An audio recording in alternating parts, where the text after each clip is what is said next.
Good morning everyone and welcome back to another Dota tutorial, except this time it will be hosted by me, Casey, instead of Odin. Why, you may ask? Well, because he's not a very good support.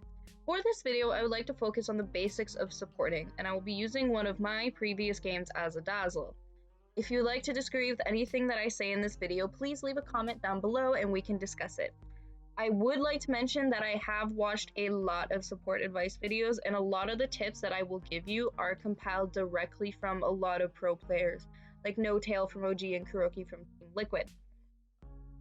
But the timestamps and music links will be in the description box below, so let's get started. Regen. The first thing I want to talk about is items. The number one piece of advice that I always hear from high-ranked players is that you need to enter your lane with enough regen. For support, I usually recommend 2 sets of tangos, but since I will be getting Shadow Weave at level 2, I'm confident that 3 tangos will be enough to keep me alive. If I were to have to go back to the base and heal up, I would be losing XP, I'd be losing time in lane with my carry, where he could potentially get ganked. I do, however, only get 1 clarity, and by the 4-minute mark, I'm already wishing that I had bought it. Stat items. Since I'm laning with a Tiny and I know he's real tanky and has good regen, I'm building for a very offensive Dazzle, trying to get a lot of kills early game. The one thing I think that a lot of supports in my MMR will look over are stat items. Things like a Null Talisman, a Bracer, or a Wraith Band could be the difference between getting a kill or being killed.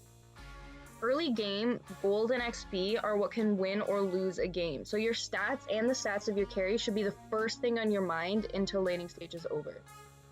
Lane equilibrium. Keeping lane equilibrium is mostly the job of the carry, since they are the ones last hitting and denying. But if the other team is denying a lot or your carry is stupid, then pulling is very important.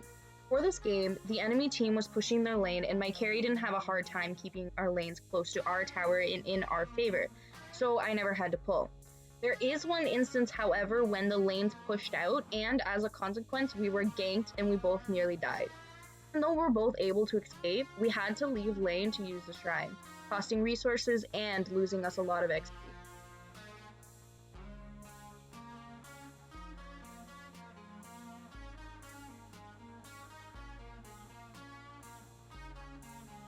Warding. Position 5 should always start with a ward for safe lane and sometimes one for mid lane if position 4 is a douche. I usually put my ward here so that we can see behind the trees and to see if anybody's approaching from the river. So long as you keep lane equilibrium, it should prevent almost any unsuspected. Around the 5-minute mark is when I like to move mid lane to bring them a ward. Wards for mid lane are extremely important since they are the most susceptible to ganks, and an early mid lane win is the easiest way to start a snowball for your team. At any point in the game, when choosing a ward location, you should always first consider what the goal for that vision will be. If you are ahead with a very offensive carry, then you should be putting wards in the enemy jungle so you can go for kills. If you have a late game carry like Medusa or Alchemist, you'll need to put wards in the river to watch for rotations, and also ensure that your jungle is completely dewarded. Or even just being confident in getting their rune, attacking a tower, or knowing where the enemy is moving to. Never ever put a ward down just because it gives good vision, if you are not going to use it. And finally, stop putting observers in obvious warding places.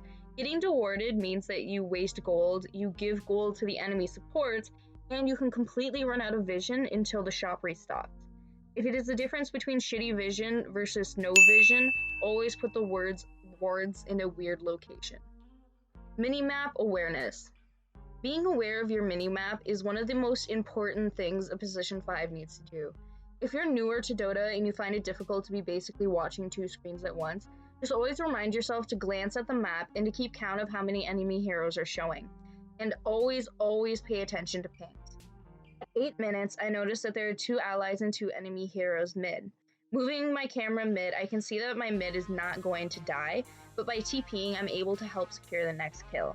Getting additional gold and XP for your carries is just as important as keeping them alive.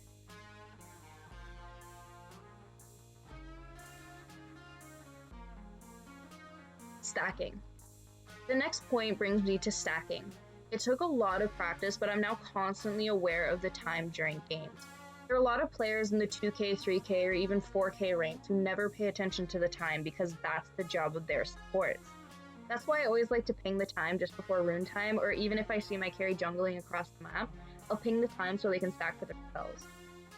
The exact numbers keep changing, but right now at 7.22H, stacking gives 30% the gold bounty to the hero who stacked it. Any gold for a support is very important since they rarely get the chance to farm. More importantly though, stacking camps gives XP and allows for quick farming carries to farm so much more efficiently. This map I found on liquipedia.net is very helpful. Pause the video, study the times, just keep in mind that if it is nighttime, these times may vary for certain camps because the second those creeps lose vision of you, they stop following you. Sacrificing for your carry. At 10 minutes, I block the enemy heroes so that my carry can get away. This is something you will see a lot in pro games. Carries can even do it to save their support if they know they're not in danger of dying themselves. It's an important tool to understand that killing the enemy hero is not the only way to save your ally. At 18 minutes, my carry gets way too confident and blinks behind a tower into a huge burst of magical damage and the longest stun of the game. In this situation, it was possible for me to go and try in and save him with my shallow grave, but they do so much damage and so many stuns that it would have just gotten both of us killed. In a lot of cases, carries will lose their minds and yell that the rest of their team should have backed them up, but you are not responsible for shitty communication and bad decisions. They are dumb.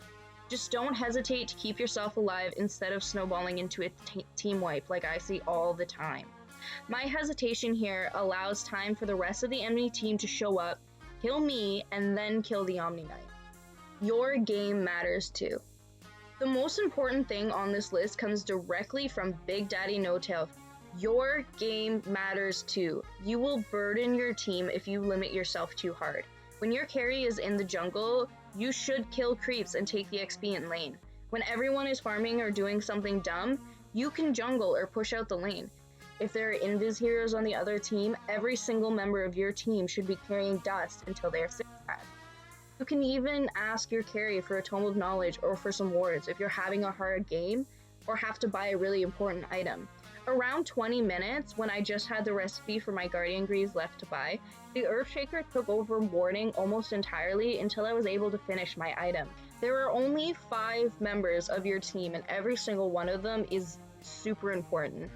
Even though you all have very different jobs, buying items, staying alive, and getting XP is important for all of them.